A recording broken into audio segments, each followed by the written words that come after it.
Mimi hakuna siku nitaweza regret sababu niliachia kazi. Juu ile mapato ya kazi huko huwezi linganisha yenye na tafuta nafanya hii kazi napata. Ile hata ni kama hapa kwa jua kali ni kama 3 times mahali nilikuwa nafanya. Kwa hivyo sione kama iko siku nitaweza kuregret.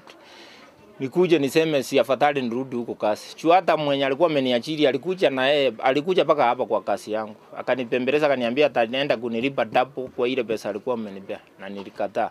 Juu najua usuri ya hapa. Yangu mimi nilikuwa nimeajiriwa. Kuajiriwa mwisho wa mwezi ikifika nikipewa hiyo pesa nilikuwa najipanga napata hiyo pesa inipeleke mahali. Nikapiga hesabu ni nini itaweza kunisaidia nipate mapato iko ya juu kuliko hii yenye napata mahali nimeandikwa.